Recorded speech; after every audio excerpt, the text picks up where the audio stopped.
Hey everybody, it's Master Gallengeist here, bringing you my review for Yu Yu Hakusho Season 4 on Hulu. And this is a weird season for me. I didn't hate it at all, but there are a lot of problems that popped up with this thing that I'm like, okay, I'm really glad I was finally able to finish the series. However, it's like, I understand the journey helps a lot, but there's always that kind of like conflict that comes into play of the journey and the destination. Most of the cases, I didn't mind the destinations that we kind of got to in regards to the characters, but there's only like 18 episodes. It's like one of the shortest ones of all, and it's to close out the series. And from one other person that I heard, this was evidently better than the manga, which that's kind of nutty. But it's really, really strange, especially since there's essentially a tournament that happens in here, and you would think that since this would be a full-on demon tournament, it would be completely and utterly magnitudes worse than what we saw in the Dark Tournament, and it's really not. Not a lot of people die, and let me kind of like explain that. From what we've been seeing with demons, they like to kill, murder, and do whatever the fuck they want. I don't like.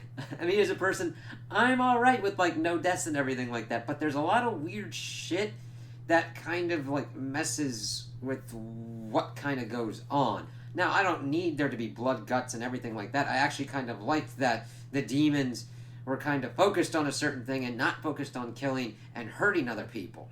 That's a good thing. It's just when we've been told up until this point that all these demons, like, beat the shit out of each other and fight like motherfuckers and do crazy ass shit, and then we get to a tournament where they could actually kind of go in on that and kind of explore that a little bit and show maybe a shift from not doing that, I think it's kind of a lost opportunity. However, we are only given 18 episodes to do this, so we have a lot of pacing issues. So, let's kind of get into the nitty-gritty.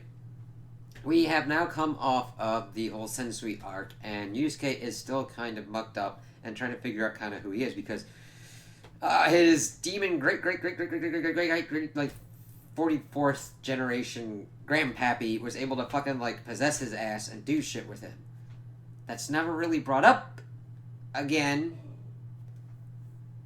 and it was more kind of like a plot point to kind of like expedite Yusuke's ability to tap into his demon shit, which I can kind of understand from a certain kind of plot point that needed to happen during the Sensui arc, but like it's almost kind of like dropped.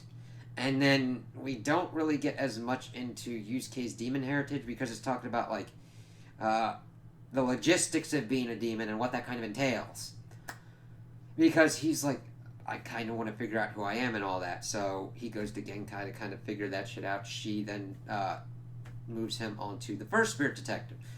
And we also see that Koenma is hiding out in Living World because he disobeyed his father and didn't know what the fuck's going on. So it's kind of interesting to see teamed up Koenma kind of walking around in kind of like regular civilian clothes, trying to like hide his ass, getting like a bandana to like hide the junior shit and all that.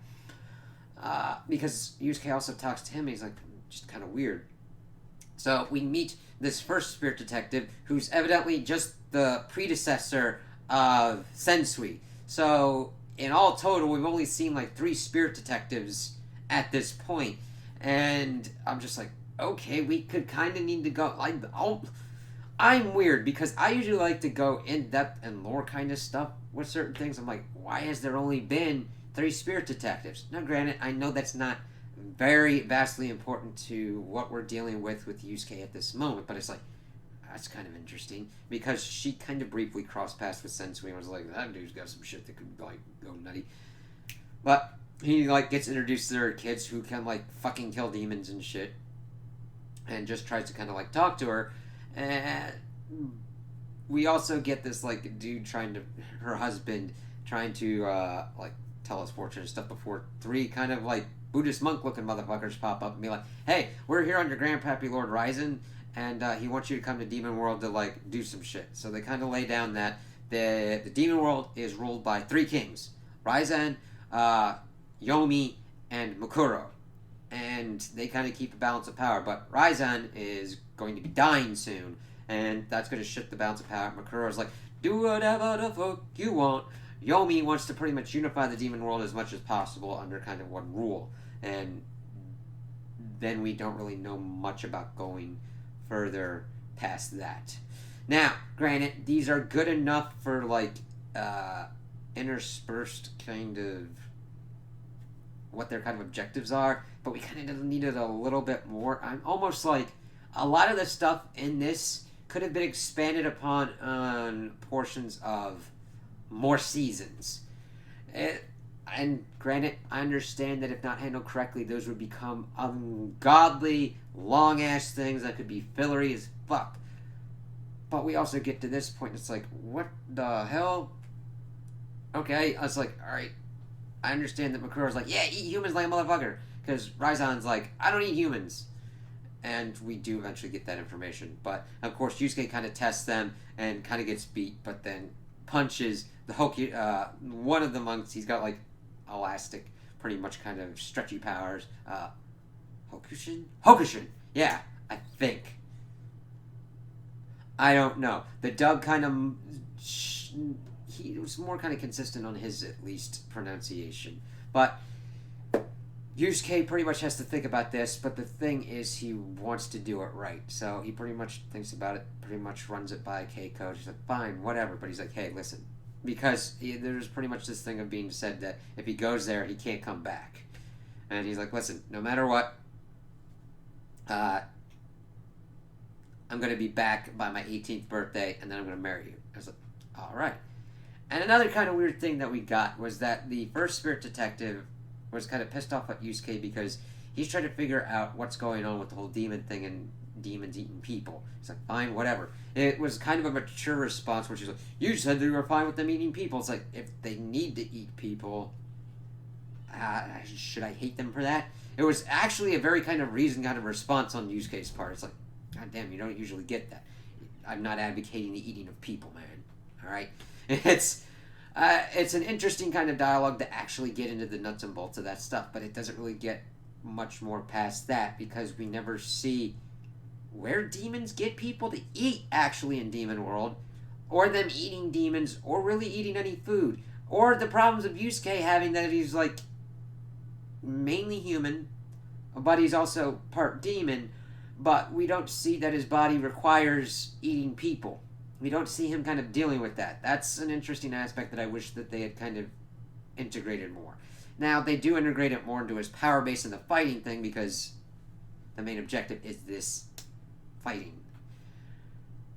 And Kuwabar's kind of pissed off that everybody's kind of going because Hiei got an invitation to mac up with Makuro. Well, we get Karama getting his invitation from Yomi, and they're, of course, going to be going in and kind of seeing what's going on within Demon World and seeing how this can shake out in the best kind of possible way. Well, they get all ready to say goodbye. We get a little bit of Yukina and Shizuru saying their goodbyes and everything. Genkai, who barely makes really any appearance until we find out at the end that he's been like pretty much staying with Genkai. It's really kind of strange. I understand plot points and everything kind of serving their narrative purposes, but I almost would have been like, okay, Pooh is Yusuke's spirit beast. Does it need to stay with him?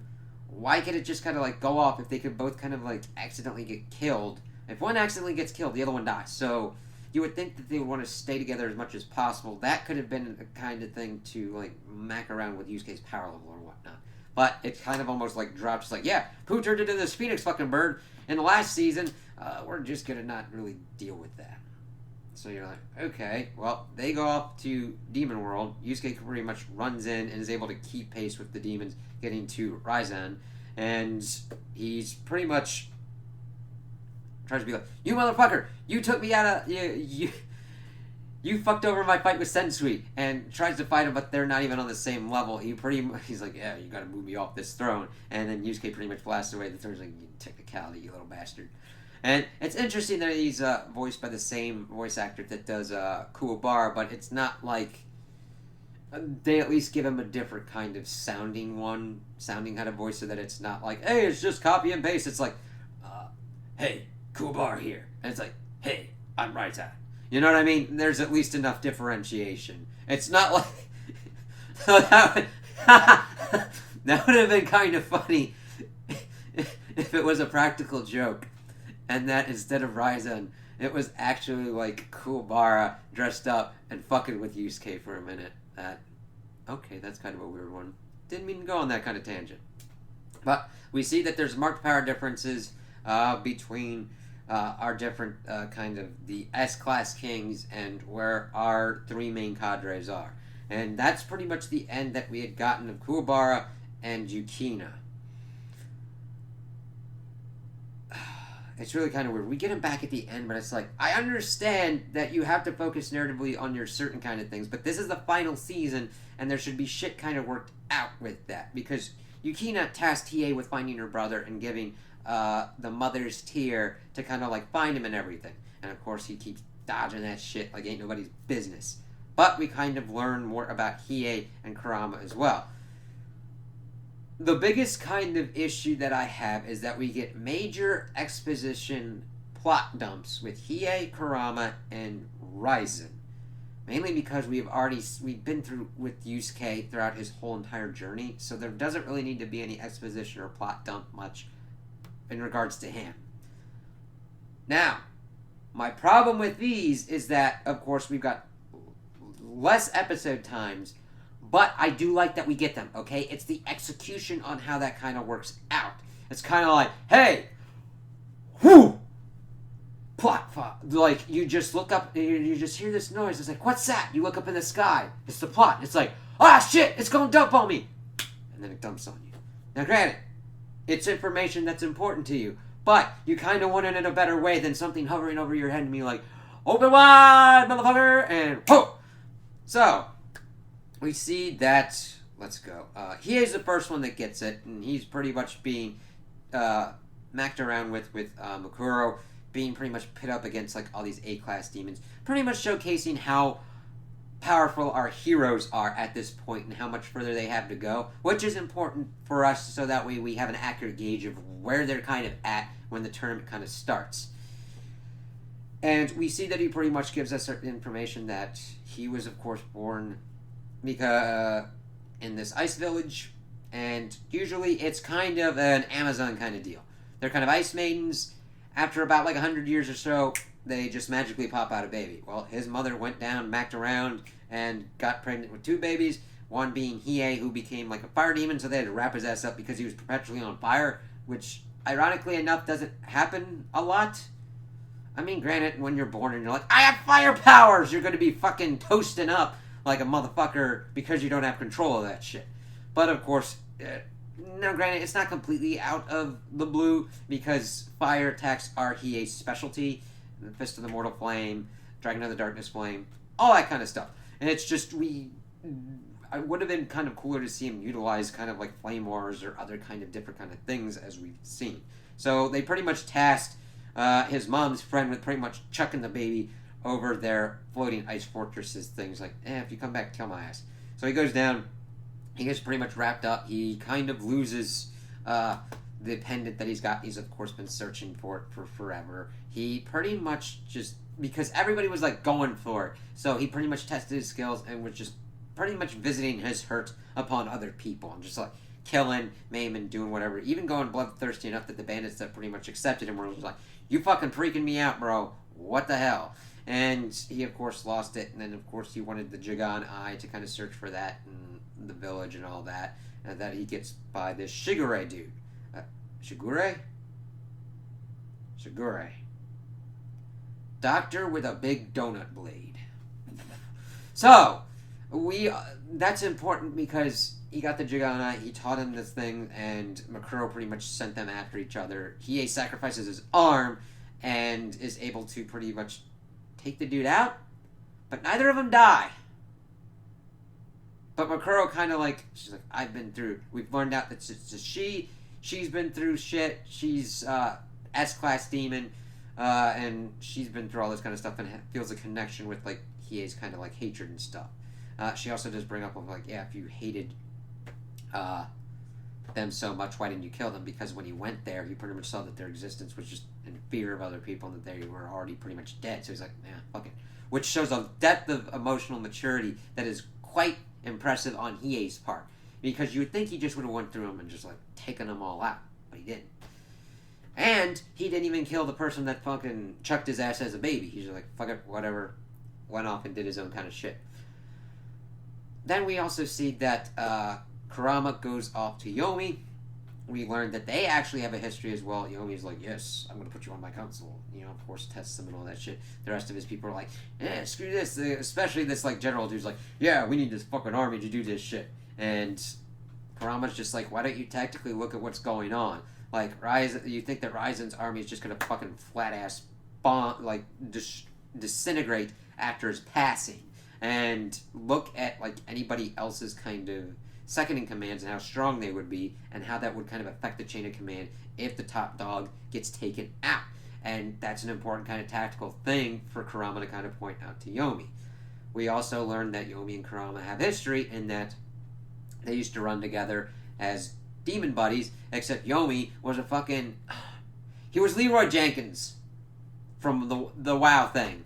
He essentially would just go and be like, Leroy fucking Jenkins, and, like, fuck shit up, get people killed, and honestly, you're probably being like, oh yeah, Yoko Karama was a cold-ass motherfucker. I'm like, that's a loose cannon-ass dickhead who's pretty much getting people killed, and he sent, like, an assassin after him. And Yomi's like, I know you did this, Karama. Now, granted, I don't kind of blame you, but the assassin, instead of killing him, blinded him, and it kind of toned his ass down a little bit. I mean, granted, he'd probably go and be down to fucking take down some fools, but he's like, I actually understand why you did that, but the thing is, I want you to be my advisor and shit. And it's really kind of weird, because we see that Makuro is in this giant fucking insect kind of thing. It's like, alright, demon world.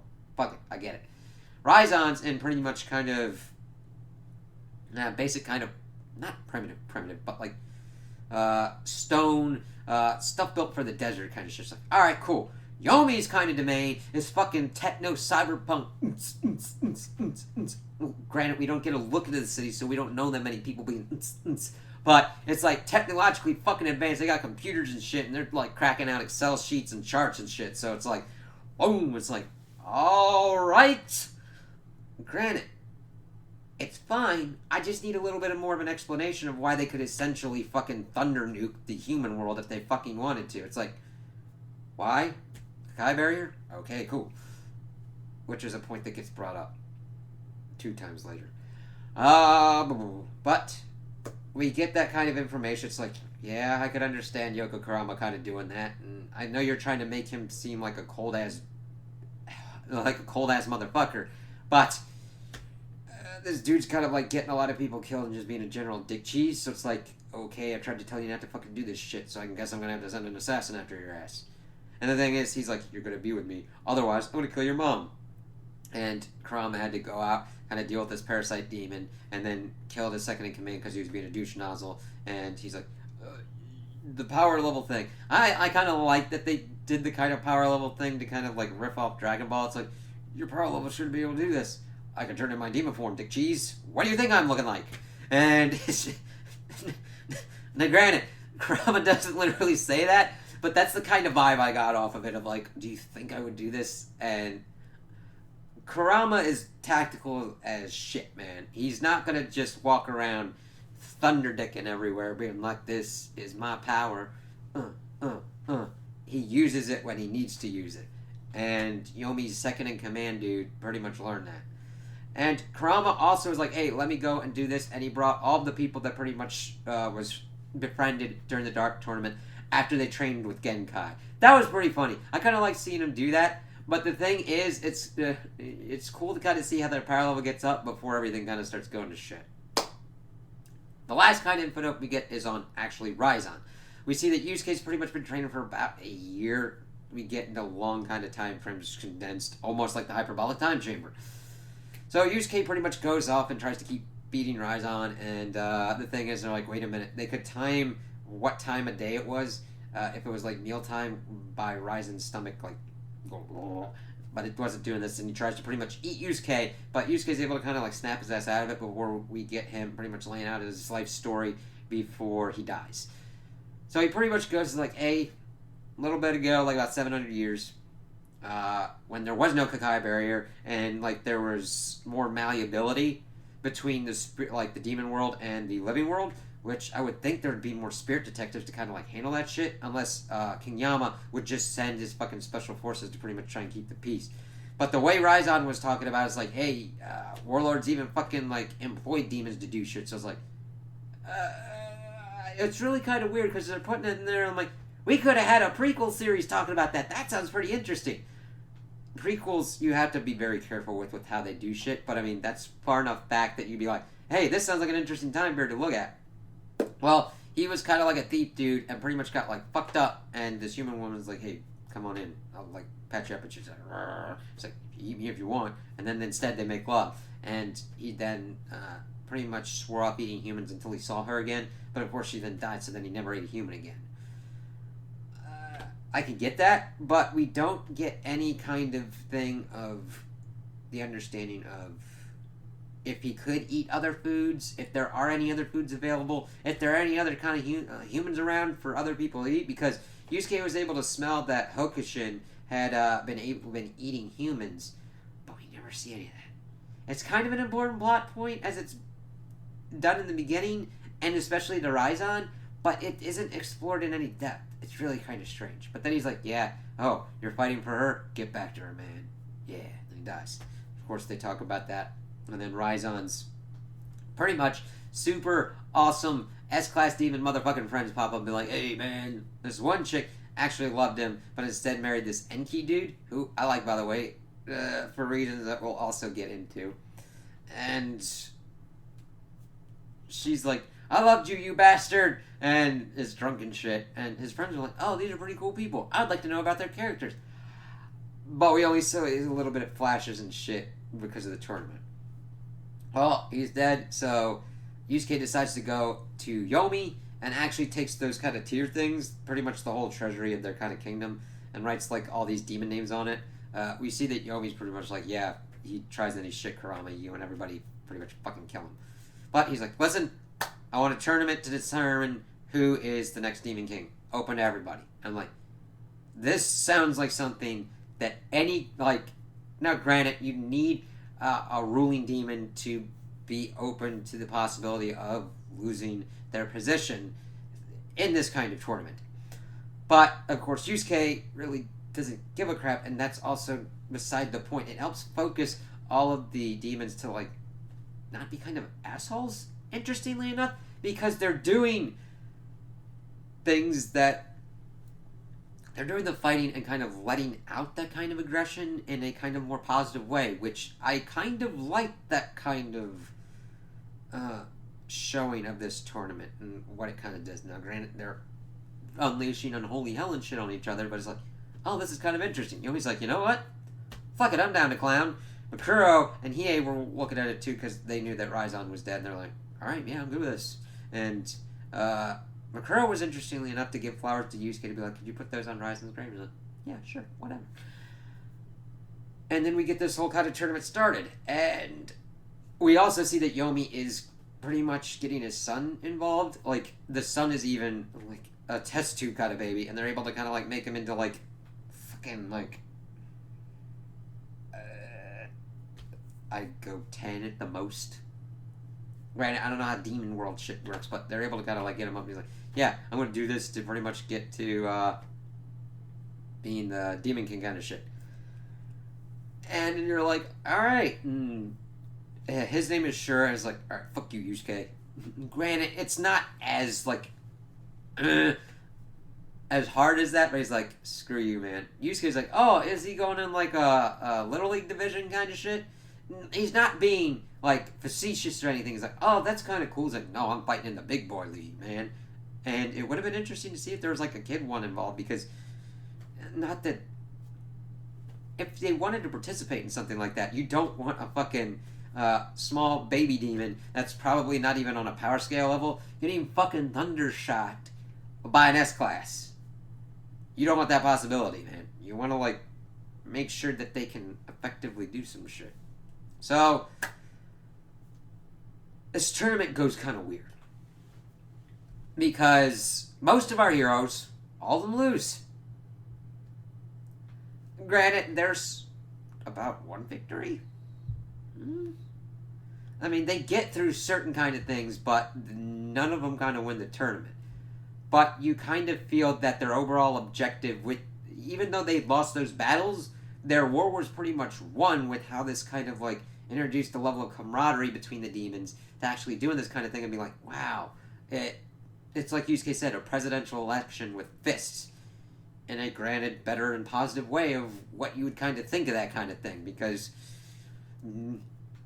there could be bad going on with this, but I kind of liked how this kind of showed a kind of positive aspect of just showing your fighting convictions and what you can do and how you would achieve things.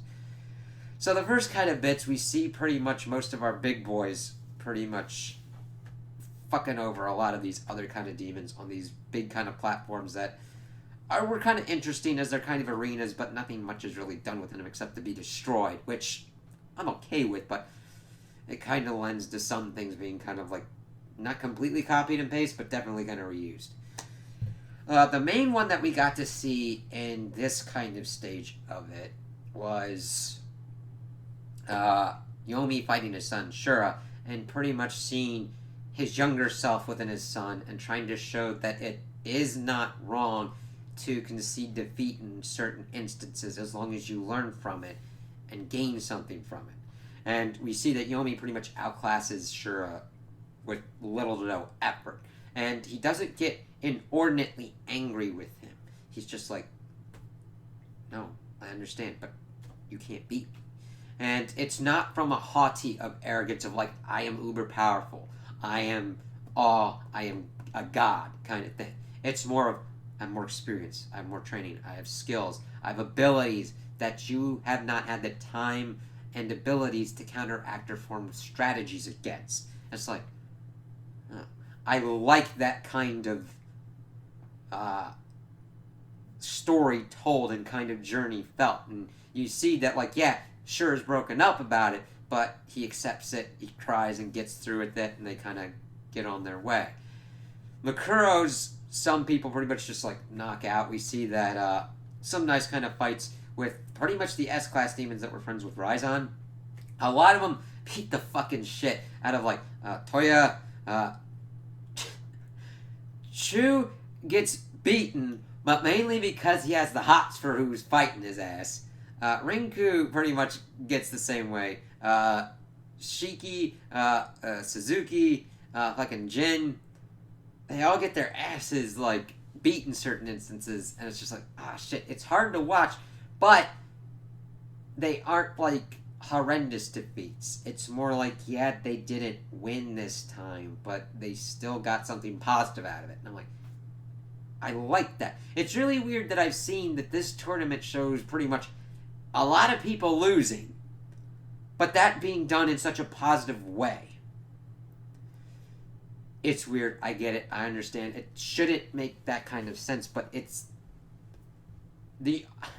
like my philosophy is that the only mistake you ever make is if you don't learn from a mistake. And any defeat that you get, if you learn something and take something from it, and fuck, even if you, like, make friends, because we see friendships of, like, yeah, I want to fight you again, and I want to get better, and I want to test myself against you. That's important, and that's good. Instead of being like, yeah, the boss, fuck all y'all, kind of shit. So, we then start getting into more of the kind of endgame goals. Which one? Get some, the S-Class ones fighting each other, but that's more towards the end of the tournament. First big one we see is Karama versus Shigure, and having to deal with picking which kind of personality he wants to go with. His human personality is Soichi or Yoko Karama. And he actually chooses more of his human side and is still able to beat Shigure, who then decides to just die. Because he was beaten twice, once by Hiei, once by Karama. But it was kind of cool to see Karama make that decision and still is able to utilize godly powers to end that shit. But then he's kind of like fucked up and pretty much can't continue on the tournament. Next one is Hiei versus Makuro as they're trying to figure out their reasons to fight. Her hitting on Hiei's kind of desire for hatred and going on with that, and how he's pretty much been letting go of that because otherwise he would have killed all of the ice apparitions for what they did to him.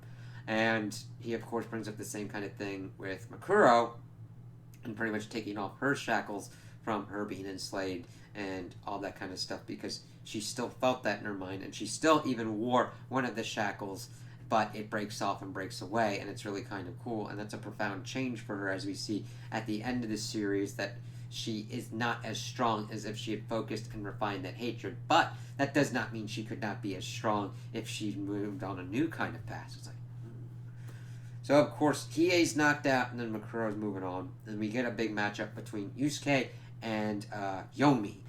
That's the biggest kind of fight that we get at the end, and we see that, like, Makuro is dealing with one of the S-Class demons, and their kind of fight gets them all amped up and utilizing and going all out and doing their best.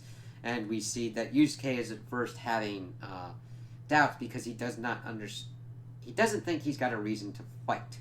And then he, of course, thinks of Keiko and Kuwabara and all the rest, and then he gets back into fighting with for his friends. And Yomi was fucking furious. Like, well, granted, I say fucking furious, but not in the sense of, like, screaming and shit like that, but between his usual calm state and his, like, you wanted this, and you're telling me you do not know your reason for fighting, just bashing on him. Like, at one point, he pretty much knocks him out, but he's like, I am not fucking letting that shit fly, and is, like, beating himself, and then beating Yusuke up to get to the point where they then start really kind of going out. We see Yusuke is able to start utilizing his demon energy, and then we just start seeing him just shooting at Yomi's kind of impenetrable shield, and then he starts doing something actually really fucking smart, being able to thread his spirit energy into his demon energy as well before he starts utilizing his spirit energy to kind of like take down Yomi as much as possible. And it's just a really kind of, I enjoyed the fight. There's a nice back and forth, a real nice kind of display of skills. Now granted, Yomi was more kind of defensive with his kind of stuff, and Yusuke only mainly got that kind of tactical brilliance decision before they really start kind of going at it. We see that Yusuke tries to blast him, and it's a giant explosion, but it doesn't take down Yomi. But Yomi's like got that kind of fighting spirit kind of up. It's like, oh yeah, I'm ready for this shit, man. And we get to a point where Yusuke is able to utilize golden energy, similar to the sacred energy that we got seen through Sensui. However, we see that Koenma, which, by the way, while this was going on, Koenma was dressed up like Tuxedo Mask, which I found was really funny because evidently the mangaka that is known for Yu Yu Hakusho is married to the mangaka that did Sailor Moon, and I'm just like, I appreciate that. But he was talking about how, like, this is Yusuke's own kind of thing, and I'm like, okay, are we going to get any more information on that? Nope. Okay. So they pretty much start beating the holy shit out of each other, pretty much utilizing their fists with their energies, and we see that they pretty much get to a position where they look like they knock each other out, but we see that Yusuke pretty much wakes up like a week later or whatnot. The tournament's over. Yomi stayed up mainly because Shura called his name, but he lost in the next match. Makuro did too, and the person that won is Enki, and I'm just like, I'm fine with like a dark horse, weird out of the way one, because the interesting kind of aspect kind of shown within this demon tournament is like, yeah, you need to tactically figure out who would be working out on the certain kind of things and who would make the kind of best kind of moves, but we see that they kind of expended themselves when they find those kind of ones to push them, and that's kind of what would happen.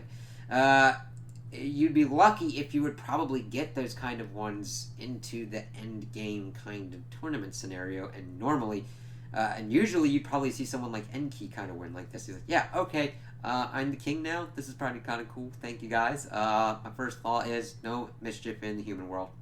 And it then works out that way. They remove the Kakai barrier, and things go pretty interesting. It's like, oh, okay. So, Yusuke pretty much says goodbye to Raizan. He still kind of gets some residual kind of thing. I'm like, yeah, do right by her, man. So, We then get back into the human world, and we see that Karama pretty much hooks up with Kuwabara. Kuwabara is doing well. In his freshman year, he pretty much had warned everybody about an earthquake, and the ladies are pretty much okay with him. And they're like, hey, Kuwabara, you should hang out with us, because you're cool. But of course, he's in love with Yukina. So it's like really kind of cool that Kuwabara deals with that kind of popularity, but is still himself.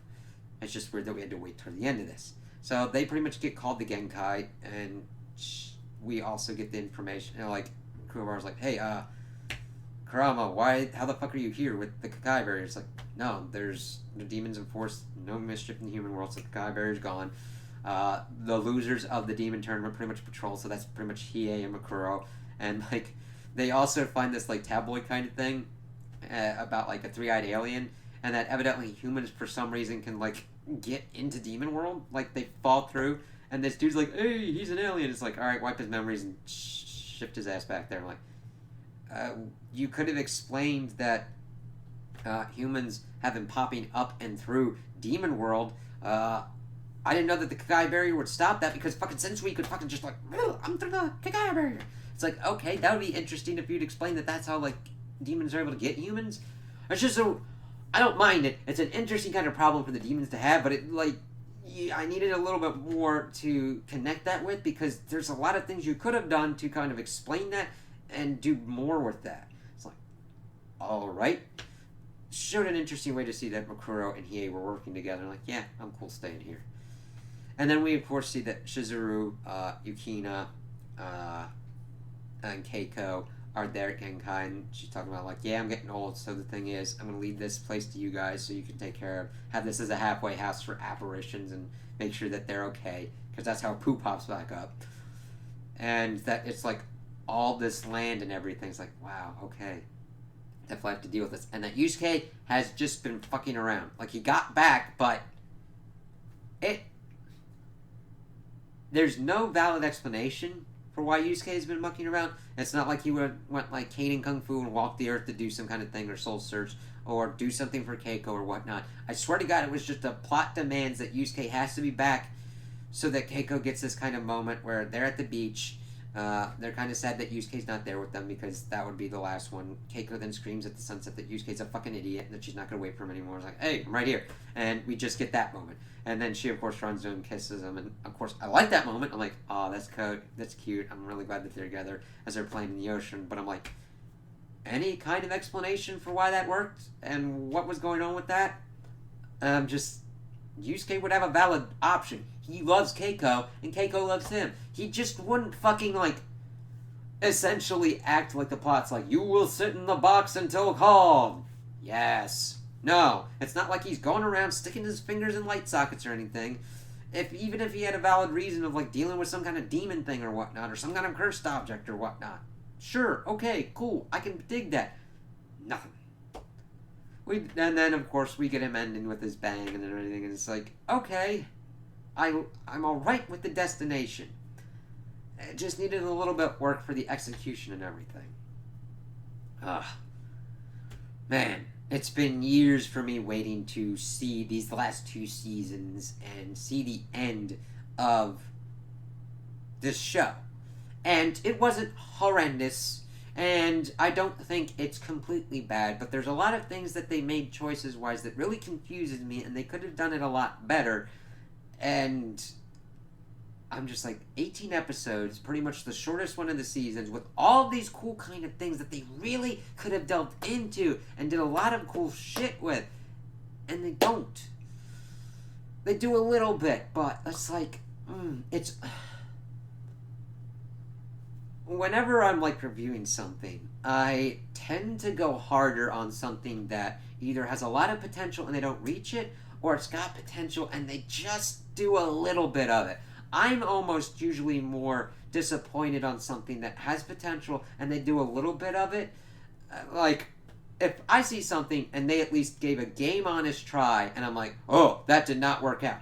Fine, cool, whatever. I won't be, like, disappointed or hard on that kind of thing. But when you've got, like, a solid-ass concept and, like, solid characters and you can write that shit like a motherfucker and you don't, that really disappoints me. And I guess I get even a more little bit disappointed when you even start to be able to tease and do that kind of shit with that potential, and because that means you recognize it too a little bit. And granted, there are probably some constraints that happen that they're like, we're only giving you this many episodes, we're only giving you this much budget, so fucking do with it as you will. And I get that, and that fucking sucks. And I would not lay the blame on like whatever studio's doing that on a game, a TV show, a movie, a book. Like, if you've got a constraint where it's like you cannot do anything about it, then I'm like, I get it. I don't like it, but I get it. So I don't know the exact kind of like production schedule that was behind this. Of course, if you're into Yu Yu Hakusho and you've watched the other 3 seasons, of course watch this one. Honestly, if you're like afraid that this is going to be as bloody as the Dark Tournament and is like disturbing, it's got some disturbing stuff in it, but I think that this would even be kind of okay for like kids or whatnot, because now granted, character designs would be more scary to them than most whatever, but it doesn't get as violent as the Dark Tournament, and not a lot of spectators die. It's really kind of strange. Yeah, I mean, I would definitely recommend this because it does have a nice conclusion to the characters in its own way, and it is nice to finally see their send-off, so I would definitely still recommend watching it, and that it's still a competent and good fighting anime. It's just, there's so many things that they could have done that's should have been so cool, and would have been really awesome, and really would have done cool things for the characters, and they just didn't, and that just makes me disappointed and a little sad. But hey, I'm glad I was able to get to the end and have this conclusion for this like big anime that was really one of the big kind of ones that I saw as a kid from Toonami, because I was on that shit when it was coming up. Dragon Ball, Sailor Moon, Gundam Wing, fucking all that shit. It got... Granted, there were some other ones. Ronin Warriors. There were other kind of anime shows. Yu-Gi-Oh! All that shit. But, like, this was a big one, and I was like, wow. One of those, like, begotten era ones for me where I'm like, wow, younger one. I'd really like to finish that. I'm like, I can? And... yeah. Now, granted, I probably would have been happier with this as I was younger. Not that I was stupid, but just that I didn't have a completely firm grasp on things that I liked and things that I didn't like. And not saying that this is bad whatsoever. It does do a fitting conclusion to the introduction of what's going on with the whole demon thing, and then having Yusuke deal with this crazy-ass scenario, and then get us all out and have a nice kind of conclusion with the gang. Yeah. So those are my opinions on the anime. Tell me what you guys think in the comments below. If you liked it, if you didn't like it, if you agree with me, if you disagree with me. Also like and subscribe, and I hope you have a good day.